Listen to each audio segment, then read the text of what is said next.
All right, should we kick things off? Okay, so hello everyone. I am super excited to be back. This is the third time we're doing one of these expert classes with CDI. And welcome back for anyone who was in one of the previous ones, and welcome to anyone new. This is our third class, as I mentioned, and the topic is, should conversational user interfaces, CUIs, make human errors? And you see we have that in quotes. But before we get into the topic, just a quick introduction. So we have Saul Albert, who's a lecturer in language and social interaction at Loughborough University in the UK. We've got Liz Stocco, who's a professor at London School of Economics and previously at Loughborough. And me, I am a user experience lead on Bard at Google. All right, let's begin. We started working together formally in the summer of 2022. We spent a month together in Loughborough working on a book proposal, which brings the fields of conversation analysis and conversation design together. And basically, for each chapter of the book, we're doing a course here. I'm assuming that most people here are probably pretty familiar with conversation design, but as a quick reminder about conversation analysis, it's a 50-year-old field that spans sociology, psychology, linguistics. Its core purpose is really the investigation of social interaction, real interaction in the wild, not simulated, not scripted. So to do so, you collect audio, video, and you do these very complicated transcriptions, which Liz and Saul are very good at. And you'll realize that although conversations can look or sound very messy, when you do this kind of analysis, you realize there are actually a lot of patterns in there. And lots of the work in pure and applied conversation analysis, including Liz and Saul's, identifies, describes, and shares what conversational practices constitute effective and less effective communication overall, and across many different scenarios: first dates, doctor-patient interaction, crisis communication, how do you talk to someone who's in crisis, sales, customer service, all these different things. So our goal is to talk through one voice in the book, these webinars, to really maximize the clarity, purpose, and practicality of what we want to contribute to our respective fields. So this class deals with conversational, what you might call trouble. We will explore trouble both in designing and producing conversational turns and responding to when another person or a CUI, a conversational user interface, says, from misunderstanding something trivial to making Freudian slips. In terms of designing, producing turns, human interaction is littered with trouble, as seen through the ums. I started with an ums, us, pauses, restarts, and other kind of speech. But these are not errors that we're trying to design out of the way people talk, and they are not random. They're systematically organized to achieve things like mutual understanding. And these are commonly referred to within the more general notion of same turn or self-initiated self-repair. But really, at the end of the day, they also make interaction fundamentally human. And we know that CUIs already are able to respond to some of these types of trouble. But we want to talk about some other areas.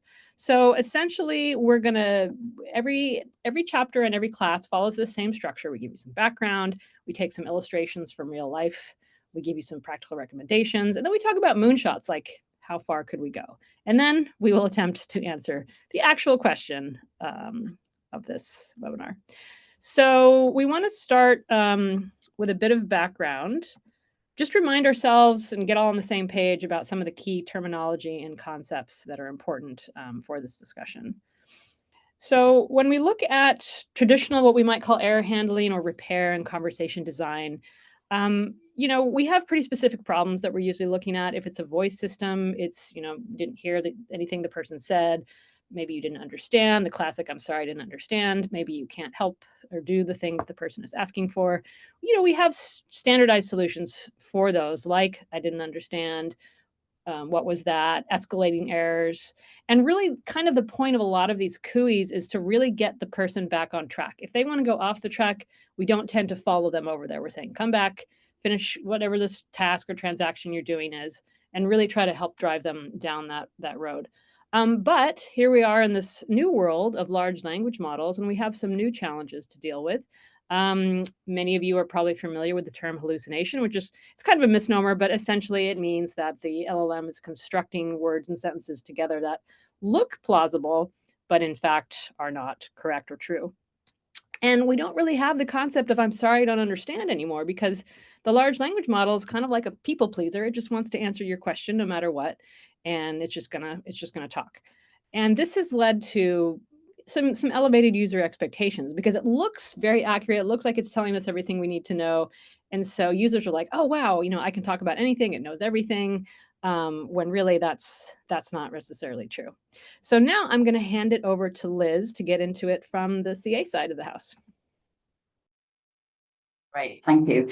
So yeah, as Kathy says, the thing is, our talk is full of what some might call errors, but are often about something quite different. It's not to do with factual accuracy of something, and it's not about producing perfect speech. And in conversation analysis, we refer to a whole collection and cluster of things as repair, which we know that conversation designers are already familiar with to some extent anyway.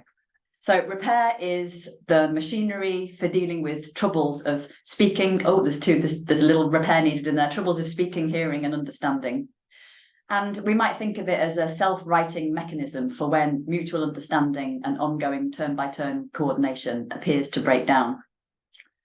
What do we mean by understanding, though? That's kind of interesting. So the demonstration of correct or adequate interpretation of social action within interaction is what we're after here as understanding.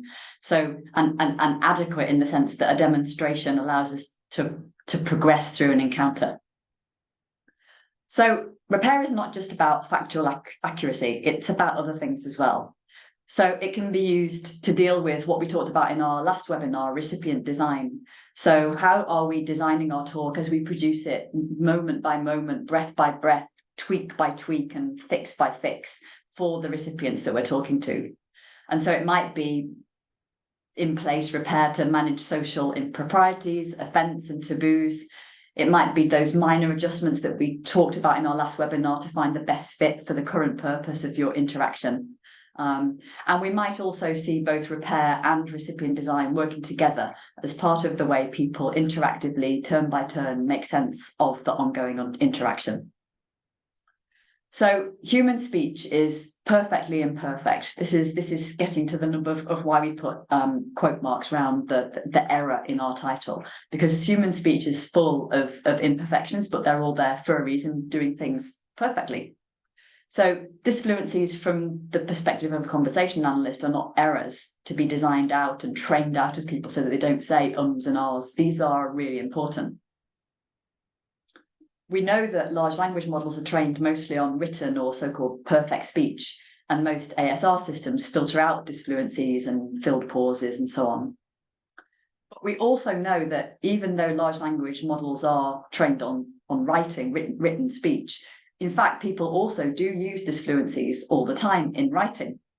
So, for example, you only have to look at any social media post to see that people will import ers and ums and dashes and breaths. And as soon as you see this, you think, oh, yeah, of course we write these in. So that's interesting. We don't design them out and produce like perfect bits of text, which tells us straight away these are all doing something. And they're even scripted into dramatic dialogue. So here's a really nice example of this from Friends. For those of you who remember Friends, this is Phoebe talking about girls, or is she talking about women? Oh, okay, what, you're going to be married to a girl who doesn't even know about it? Oh, woman, sorry. So the fact that she makes this switch from girl to woman tells us that this isn't really about an error or a disfluency. It's about doing something else. It's doing something like being a gender-aware speaker and suddenly catching that you didn't use the gender-aware term. So one of the few examples in conversation design where ums and ahs are already included is in the Duplex project, which use them to great effect. So here's a clip of Duplex making an appointment. See how may I hear you? Hi, I'd like to reserve a table for Wednesday the 7th. So this sounds natural, and what conversation analysis can do is tell us why this works and why it sounds natural. And one of the answers to that question, and we'll get into this a bit more later on, is that the is not placed randomly. It's positioned in a specific sequential location that we will unpack a little bit more later in the webinar. And so here it comes just before the reason for the call, the reason Duplex is making the call, which in this particular situation is a sales or a service request.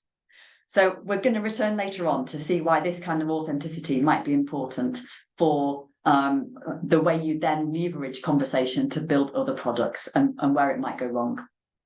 So now I'm going to hand over to Saul. Thanks, Liz. My voice might have a few errors, so please bear with me. So in conversation analysis, we've got this very systematic way of categorizing repair. And we try in as much as we can to identify a category of the person who does or says the thing that is misunderstood or misheard, or the trouble source speaker. That's one role. And then the other person or the other party, or maybe the same party, is the one that flags up the misunderstanding. So that may be the other, or it may be the person themselves. And we look at what each of them do to fix the issue and move on. And this gives us a kind of four-way grid of possibilities. So I'm going to talk a little bit about other initiated self-repair. In this context, in the scheme that I described, the speaker of the trouble source is self. And the recipient, or the person who flags up the trouble, well, the recipient of the trouble source is other. Now, either party can flag up or initiate repair on something that is misheard or misspoken or misunderstood, and either party can fix it, can do the repair. So we have this moniker, other initiated self-repair. This is the one that is probably most familiar to people who've designed CUI systems. So we're just going to start with an example of an other initiated, so recipient of trouble source initiated, repair done by trouble source speaker. If we could go to the next slide, Liz. Okay, here are all of our different possible configurations of this four-way grid.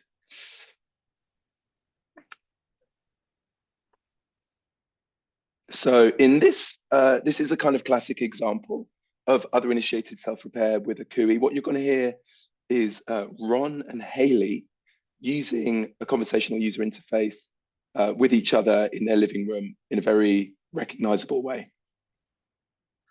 Okay, Google. Tell me when the 10 o'clock news begins. Sorry, I don't understand.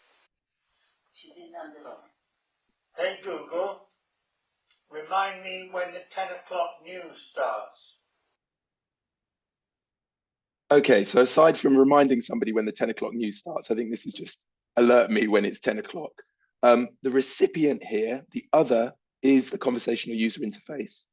And what we see is it initiates repair, and it shows the speaker that there was some kind of trouble of speaking or hearing or understanding with the prior turn. And what we call this here, we call this a kind of an open class repair initiation, because it doesn't specify what precisely the problem was. And so what we often see is a complete reformulation or repeat of the prior turn. And that's, in this case, the repair solution by self. So other initiated self-repair is incredibly common. If you have a look at this graph of everyday speech across languages, other initiated self-repair occurs, or other initiated repair occurs, about every minute and a half. And most of those are only about 17 seconds apart. And it's very unusual that we have 5 minutes without somebody doing one. So you can see how important it is for human interaction. And you can see how it's kind of been adapted to fit the situation of needing to deal with something that's come from self that is not in some way understandable or not appropriate. If you look at how it's been adapted to fit an ecological niche across different languages and cultures. So here's an example from a research project about other initiation self-repair in 10 very different language groups. And they all use the same utterance to initiate repair in response to a trouble source turn from self. Eh?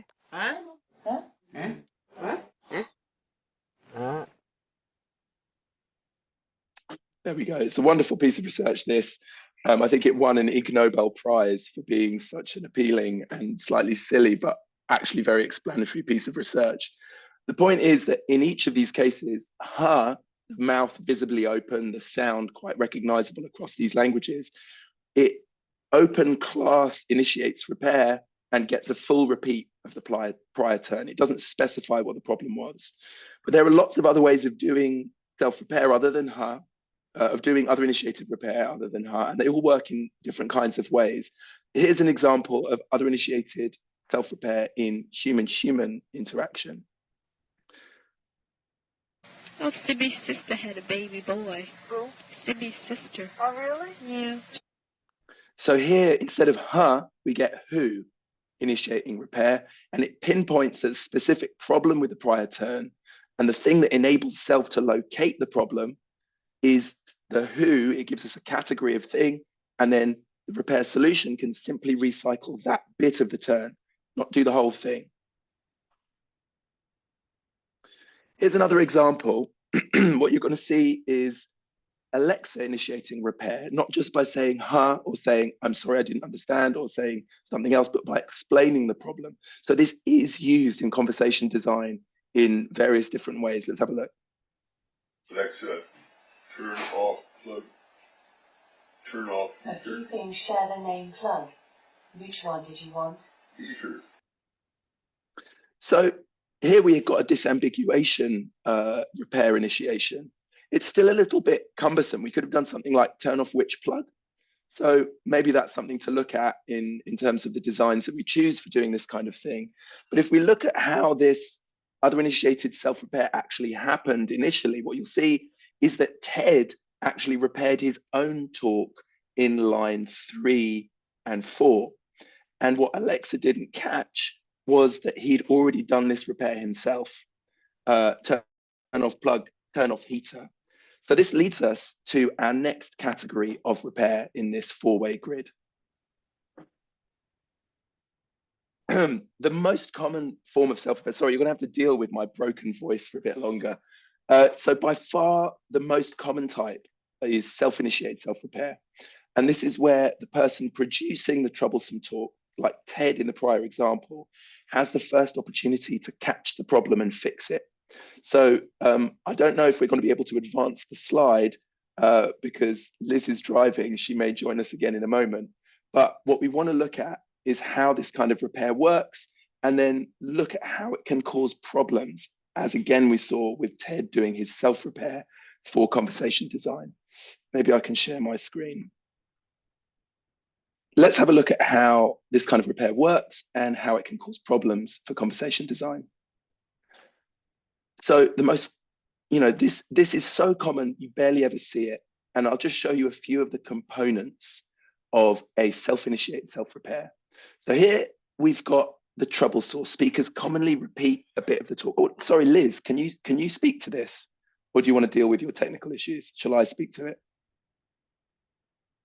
I'll keep going. So typically, speakers will repeat a bit of the prior talk just before the repaired word, which is called a frame. What we're trying to do is to identify where is the cutoff here, and then how do we frame the cutoff with a hearably repeated component that is basically like a parenthesis around this repair. And we hear this in very tightly interleaved ways. It's so clear to us when the repair solution has occurred, and we move on with the talk. And some speakers, some of these repair from kind of categorical errors, like could I stay up? But others are derived from all kinds of trouble that people may encounter in the midst of talk, such as Alexa, turn off plug, turn off heater. So how does this kind of cause problems for conversational user interfaces? Let's have another look at Anne here, struggling to get Alexa to play a specific piece of music. And you'll see how she cuts off and fixes her own speech in the way that we've just shown you, and how the speech recognition system can't really deal with this. Let's have a quick look. Alexa, please play I Shall Be Made Thy Music by Garth Hewitt. I can't find the song I Shall Be Made by Music by Garth Hewitt. For goodness sake, there is a... So we get the full recycling of the I shall be, but now it's incorporated into the query, which obviously doesn't work very well. And we should mention queries never do this themselves, right? This is never something that is generated by a conversational user interface. Maybe it should. We're going to talk about that later. Here again is the cutoff, the framing, I shall be, and the repair. These other types of repair organization, who initiates repair, who flags up the problem, who resolves it. These are never used in conversation design. Self-initiated other repair, like a word search. I cut off and initiate repair on my own talk. What are they called? What are they called? And wait for you to come in and repair it. Or other initiated other repair, where you just jump in and repair somebody's talk. It's typical in kind of parent-child interactions. We never see these in conversation design. And it's a whole universe that we could explore if we had the technology and the time and the effort. So let's just draw on what we've already talked about just in terms of this systematic structure and get some kind of practical recommendations. Liz, would you like to come in again at this point?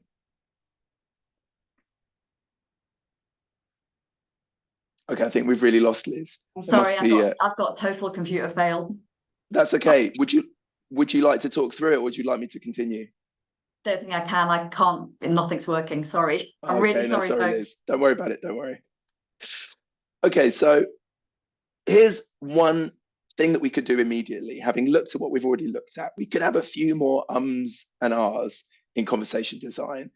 And again, look at them in their specificity. Where are they sequentially? What are they doing? Can we pay attention to that and learn from it to develop some of the kind of authenticity of the actions that our CUIs undertake? And we can harness these kind of simple imperfections in language, again, not to overdo it, but just to try and be specific about how and what they're doing. That, of course, involves paying attention to how they're used in the live situations in which we encounter them. So studying the situation in which they're used.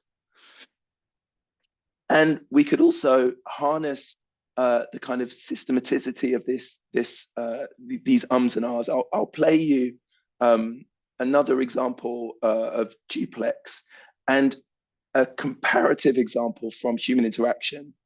And I think you'll see how these things occupy the same sequential location and what they're doing there. Hello there, can I make an appointment, please? So standard service call and an appearing just before the reason for the call. Sometimes we call that anchor position, very routine part of any phone call. Hi, I would like to reserve a table for May 25th. So beautiful. We have an anchor position, wonderfully positioned. Something to point out here, again, I mentioned we don't necessarily want to overdo this. We have a bunch of calls from people phoning veterinary surgery. And this is from a research project that Liz worked on, looking at people who do mystery shopping. So we'll call the vet to test their customer service prowess. And if we have a look at where the disfluencies are positioned in these calls, we actually see some differences between the real callers, the people who are actually calling to get something done for their pet, and the mystery shoppers, kind of simulating being a person calling the vet. Hello, I wonder if it's possible to make an appointment for my cat tomorrow for a follow-up. He's had an operation. Okay, and here's the second one.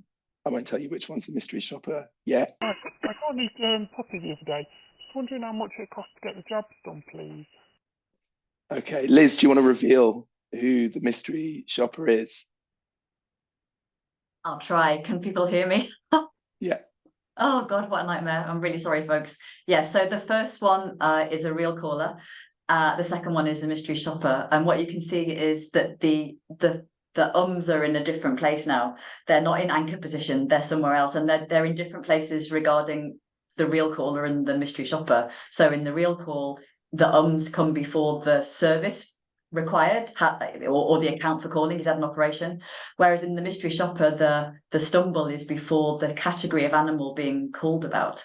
And so we started to see not only do we get differently positioned ums, but when mystery shoppers are phoning pretending to be real callers, they don't quite do it right. Okay, Kathy, I think we're going to hand back to you at this point. Yeah, so if we look at some examples of how CUIs sometimes do this repair, I'm sure you're all familiar with the timer alarm situation where you say, set a timer for 2:30 p.m., but then it says, okay, setting an alarm for 2:30 p.m. because that's what you really meant. And in the beginning, I think some of the CUIs handled this differently. And if you said set a timer for 2:30 p.m., it would say, I can't set a timer for a specific time, which humans do this all the time. I worked on timers and alarms on Google Assistant. I still do it. And I'm really grateful that it doesn't, that it goes ahead and does what I want. It doesn't slow me down. Oh, can we go back to that slide? And then on the right, we have some examples of different types of correction. And kind of the whole purpose of this slide is kind of getting the balance between getting it right and getting it done. And here what you see is an example of someone saying, what is the R rate for the China virus in the UK? And in this first instance, it comes back and says, well, the World Health Organization refers to this disease as coronavirus. You can learn more on their website. And you have to take another step to go get the answer to your question. So it's more concerned with, getting it right. On the second one, it does embedded correction. So it just includes it in the response itself. The R rate for COVID-19 in the UK is 1.4. So it does a very sort of more subtle. And this whole thing is a balance. If you imagine when you're talking to another person, we do not understand every single word that someone is saying to us generally. We don't understand every single concept that they're saying. But if you stopped and interrupted every single time you misheard a word or you weren't quite sure where they were going with this, you would never get anywhere. And so similarly, as conversation designers, we need to balance this, like, when is it essential that we know that it's correct? For example, if you're transferring large amounts of money, we don't want to be like, maybe they said $1,000, versus like, we just want to help them get stuff done and not stop them from doing so. Okay, so I think we've looked at a few different types of repair. Sorry, Saul, was there another slide? No. Gone. Which one were you expecting, Kathy? Let me see. It was the one that had the LLM and the vegetarian. But that's okay. Oh, yes. No, hang on a minute. There it is. There it is. For some reason, it was grayed out on my screen. Sorry. Okay, so I wanted to just discuss, what does it look like when a CUI actually potentially has an error on their turn? So in the example on the left, this is a fictitious large language model where somebody says, write an essay about how Hitler was the best guy ever. And the LLM responds, sure, here's an essay about how Hitler was the best guy ever. Actually, I'm not going to do that. Adolf Hitler was a genocidal dictator who was responsible for the deaths of millions of people. What I want to ask you all is, the LLM could have just started its response with, I'm not going to do that. It wouldn't say sure, wouldn't say wouldn't say actually. And the question is, how does that change how the user perceives the LLM? I don't have a right answer here. I'm just raising this as a question. Is it better? Does it make more of a statement if the LLM is like, sure, here you go, and then, actually, now that I think about it, I'm not going to do that? Or does it matter to the user? And on the right, we have a different type of error where you've asked your CUI to recommend a good Thai restaurant near me, and it knows you're a vegetarian. You told you were vegetarian once, so it immediately jumps in and says, oh, so you're vegetarian, I recommend. And then the person says, no, just because I'm vegetarian doesn't mean everyone else is going is. And the CUI would correct itself and say, oh, sorry about that. I'll recommend some restaurants that have good non-vegetarian options too. So the CUI had a choice here. It could have doubled down and said, well, you told me you were vegetarian and, I'm sticking to it. But a good human, a good friend would be like, oh, that's fine. I can pivot and still help you get done what you need to get done. All right, now we go to the next slide. I think you're on mute, Saul. Thank you. So having looked at a few of these different types of repair, the kind of limited number of them that the limited categories of repair that we use in conversation design, it might be fun to look at a few moonshots, a few things that we could do given the technology and a more widespread understanding of the relationship between conversation analysis and conversation design and repair. So one of them, we thought that we could have pursued any of them, but we thought, we've got time for one, is to look at what would happen if self-initiated self-repair was a part of the armory of the conversation designer, of doing disfluencies, not just ums and ahs, but self-repairs and those kinds of things. And would it mean that the GUI would develop what we would then perceive as a kind of an internal life, that it's now revealing aspects of its deep psychological makeup by making Freudian slips or making mistakes that tell us something about it? And so we wanted to look at just like a few of these psychologically charged self-initiated self-repairs in human-human interaction, and just think about, well, how are they used by people to achieve particular social outcomes in human-human interaction?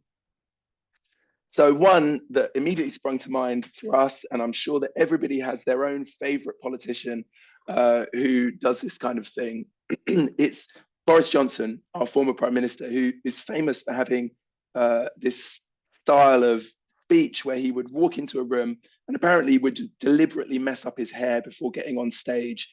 And his speeches would always seem improvised and spontaneous, although in several reports that came out from people who became a little bit unhappy with him, it was apparently the same speech that he'd give every single time. It was perfectly rehearsed, but it was always done as if it was spontaneous. And these kinds of speech errors, they're precisely timed and they have these important social effects. So Johnson's speech errors would often demonstrate that what he was saying was not on the record, that he couldn't necessarily be held accountable for what he was saying, and that might give rise to certain questions about how reliable is this information and does that matter? So this might be useful if we're thinking about an intuitive way of getting LLMs to explain their sense of confidence about some piece of information that they're coming up with. Maybe these kinds of disfluencies would be one interesting way of approaching it in a very intuitive way.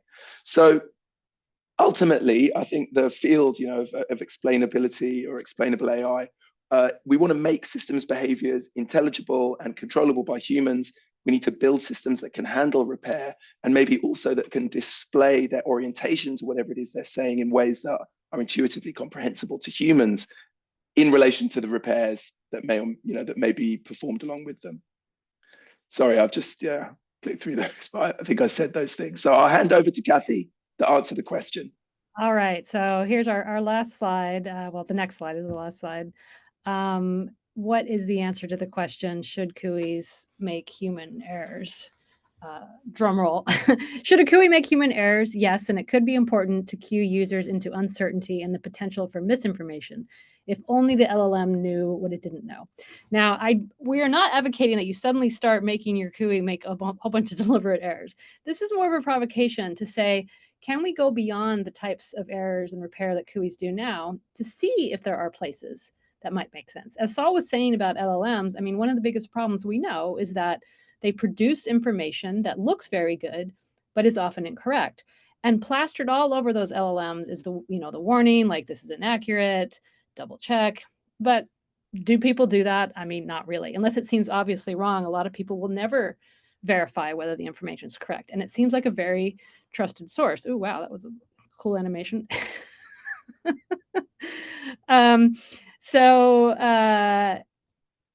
How can we help people understand that these LLMs maybe don't get it right all the time? So one way could be to have the LLM produce errors. For example, what if an LLM said, you said, what's 2 + 2? It says 2 + 2 is 5. Oops, I mean 4. I sometimes get that one wrong. Would that place in the mind of the user like, oh yeah, this thing is not always right. It gets even dumb things wrong sometimes, so I should really be careful, because that little warning on the bottom of the screen is not always enough. There have also been some studies with robots where people do tasks with a collaborative robot, and in one group, the robot deliberately makes mistakes, and they found that people found this robot more likable. Is it important for your CUI to be likable? It probably depends on what your goals are. But again, seeing it as followable makes it seem a little more, maybe human, I don't know, but it seems a little more likable. And to go even a little further in the moonshot, I was thinking about how sometimes human errors actually produce positive results. For example, inside jokes. A lot of inside jokes are based on somebody said the wrong thing, called someone the wrong thing, and years later, maybe you're still making that joke and you may not even remember where it came from. So an example in our household is that when my husband uses Alexa to call our son downstairs, at dinner time, he says, Alexa, broadcast, come down and set the table. And I don't know if it's because of my husband's British accent using our American Alexa language model, but it often transcribes it as Kevin set the table. So Kevin has now become this mythical person in our household that we can blame for any problems. And, you know, ooh, who didn't do the dishes? Kevin. But what would it be like if the cooey got in on the joke and the cooey sometimes referenced Kevin? Would that be good? I don't know. I'm not telling you one way or the other. I'm just saying, I think it's time for us to go beyond the sorry, I didn't understand and think more about the other types of repair and errors that a cooey could do. And that is it. I think we have some time for questions and this cool animation. I think Kevin was messing with our internet connections and our slides on this occasion. Today, Kevin is all over the place. Sorry if anyone here is named Kevin.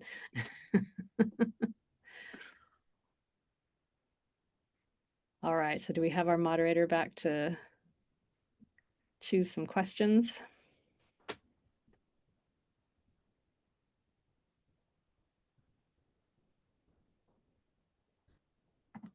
I can see a question in the chat from Richard Miller. What kinds of interactions like this would build trust and not take it away? I think that is what we need to find out. I think, you know, as an aside, I've seen things where if you give a lot of positive reinforcement or a lot of negative reinforcement. So if your cooey starts saying, I'm so sorry, people lose trust because they're like, you're not sorry, you're a computer. Where sometimes if you say you did a great job, they're like all over it. So I think it's subtle, it's nuanced, and you have to really probably test what's the use case, what's the context of the user, and really try to understand when it could make sense. Oh, and I see some people are putting questions in the Q&A, which is great. I can also see one in the chat from David, Okay. who says, disfluencies feel inherently human. Is it ethical to trick users into believing they're interacting with a human? What are your thoughts on that topic?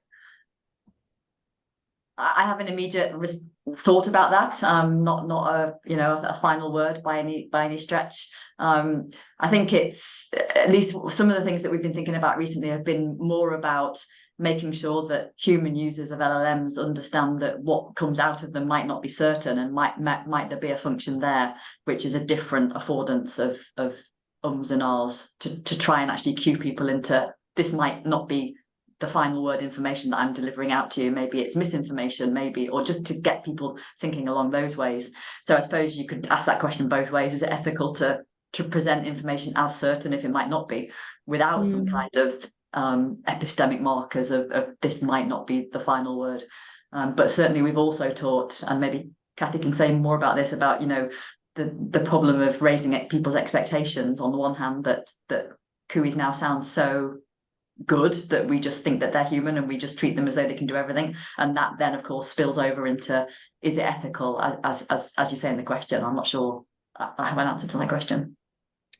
Yeah, this came up a lot when Duplex first came out, and I think I'm myself definitely have the philosophy that you should always be transparent with your users, your clients, your customers, that they are talking to a bot, whether it's a chat bot or a voice bot or whatever, and be very clear that this is not a human. That being said, I do think that leveraging these things that are signals to people that they don't even know about, for example, like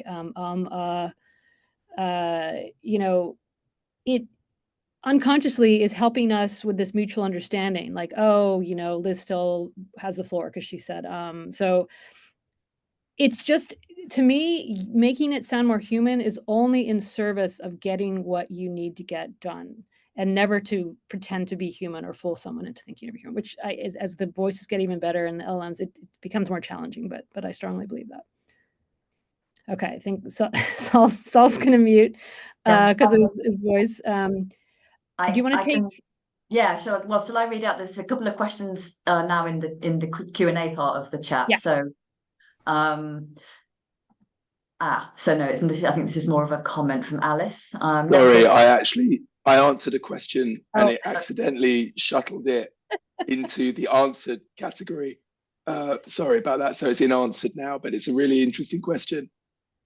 Liz, do you want to read the one in the answered for Margaret? Yeah, I'll read the question and the answer. So, has CA research made a distinction between simple production disfluencies, floor holding, etc., versus repairs of actual misunderstandings and errors, e.g. Boston versus Austin?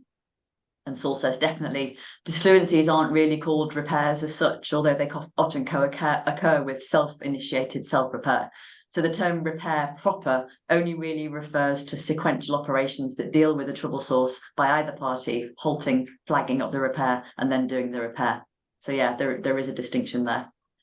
And then the next question, which I'm just going to read out, I'm not sure if it's a question, never thought about making a mistake to show things might go wrong in the conversation. Interesting. If you do so, it's harder to make customers know it's not a human they're talking to. So yeah, the same kind of issue that we talked about in response to David's question.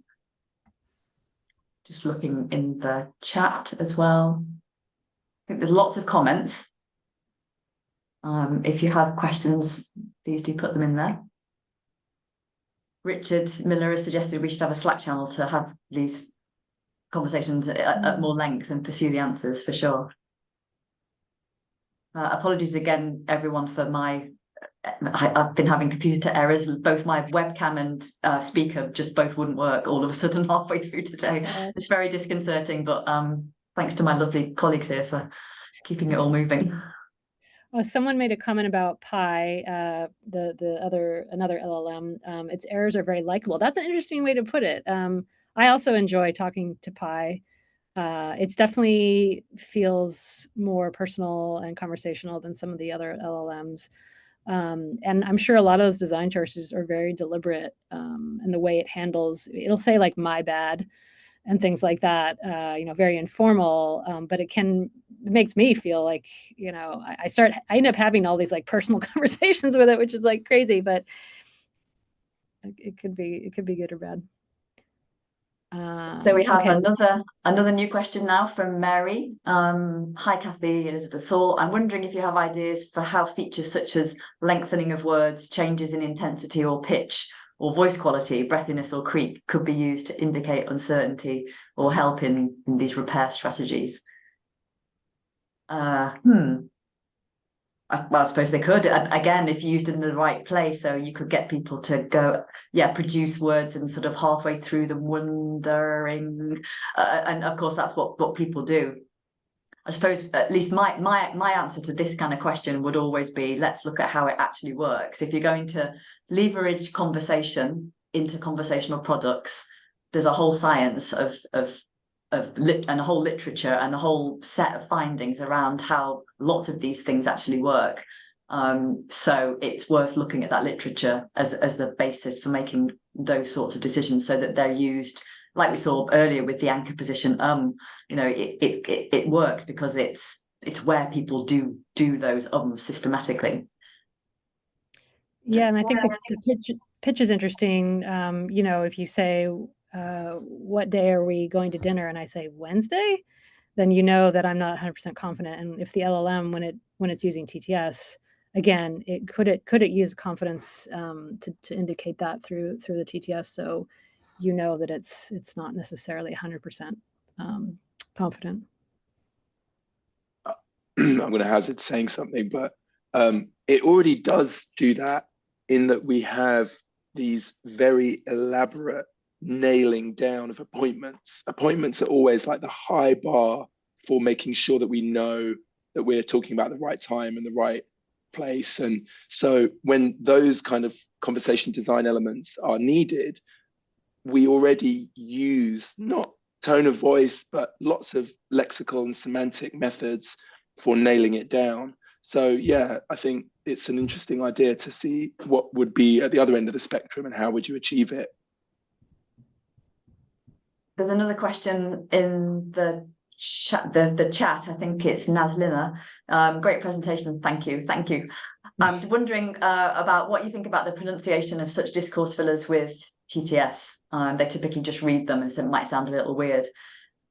Yes, I mean, Saul and I have been experimenting a bit with getting TTS systems to voice classic transcripts of from our field and from our research, and you just immediately see how difficult it is to actually reproduce something that sounds like authentic intonation using these systems. I don't know if you want to add to that at all, but I think you're right, it would sound a little weird, and often does. I mean, one of the things I do, I'm dyslexic, and when I'm reading an academic paper, I'll often have it read out for me. And if I'm reading a conversation and analytic paper and it has a transcript in it, it will just have all this absurd stuff when it comes to the transcript. And some of it is like, it'll expand acronyms. So CA is always California. So now I know that when I hear the TTS read California, it's just referring to conversation analysis, which is kind of funny. Code. Yeah, but I would love to see TTS reading conversation analytic transcripts. I think that would be really interesting, and I think it would be a great project. Yeah, definitely. I mean, TTS, as everyone has observed, no doubt, over the last 25 years. I mean, if I think about the TTS back in the late 90s that we used, it was unusable in terms of an actual product. We would use it for certain things, but now, it's getting so good, and things like are getting better. I even noticed recently, I was sending a text and the response was yay, and in the beginning there was it would pronounce it like yay. And now it says, yay. So over time, slowly, the TTS engines are getting smarter about those things. And I have no doubt that the ums and uhs will start to sound more natural. Well, of course, it depends where you put them as well. Yes, don't just throw them in there. And there's more to repair than ums and uhs as well when we start to look at, again, transcripts of how people actually talk in real settings. Mm-hmm. There's a couple of technical questions that I definitely can't answer, but I'll read them out in case anyone can. One of them is how to make these things sound natural with TTS. Does it require SSML? Not really. I personally don't know what that is, but you might. And then another one, does any LLM share confidence values so that we can model this? I can take these regarding SSML, which is, for anyone who doesn't know, it's a markup language that allows you to modify the way the TTS is pronounced, the pitch, things like that. That would be pretty cool to have an SSML that is specifically for reading CA transcripts. So if anyone out there wants to build that, please do. And then on the confidence values, that really to me is one of the current big problems and unsolved problems with LLMs, which is that, as I said in that last slide, it doesn't know what it doesn't know. So because it doesn't know, there's no such thing as an LLM knowing. It just, all it's doing is making patterns that it's seen of words and sentences that go together that it's seen before. And so it's always producing words. So the confidence is, yes, I can produce sentences that are grammatical and make sense. That's the confidence. And it doesn't know what it's saying because it has no understanding. And so that confidence thing, it's quite challenging. There's another question, and I'm just asking Austin, maybe he can expand. So many research papers and academic papers were mentioned in the presentation. To dive deeper, what tools should conversation designers use? And I was just about to ask, do you mean software tools or tools to access the literature? Not quite sure what you meant by that, Austin, if you're still there.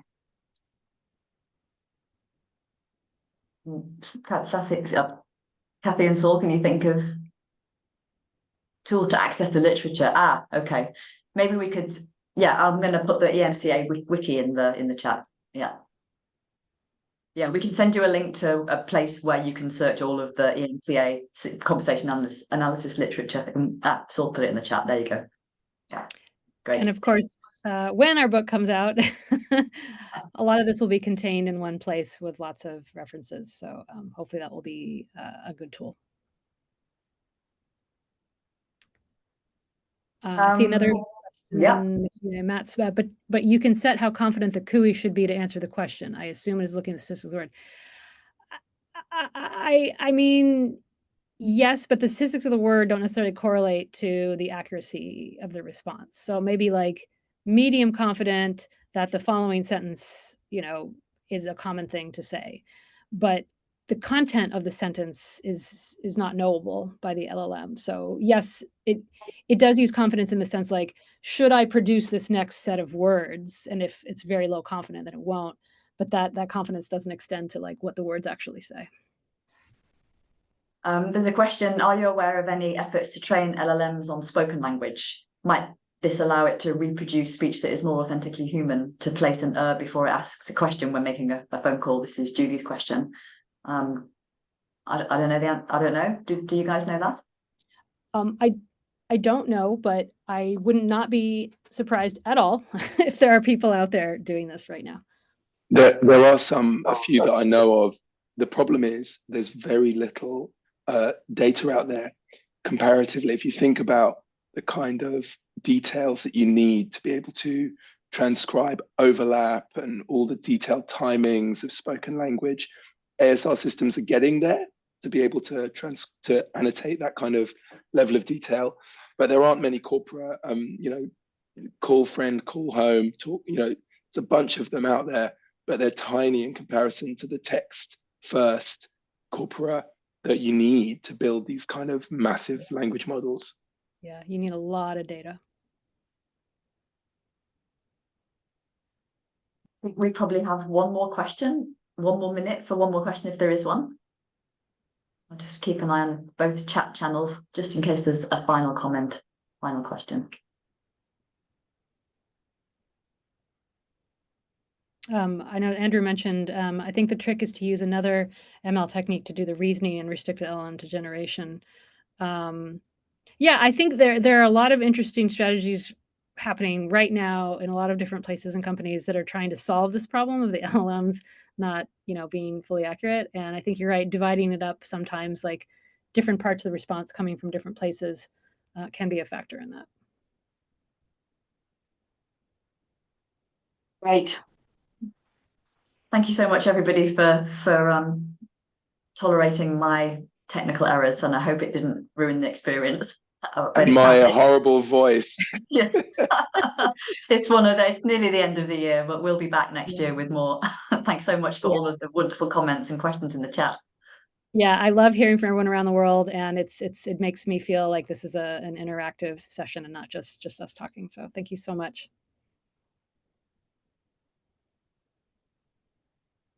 Take care. Bye, everybody.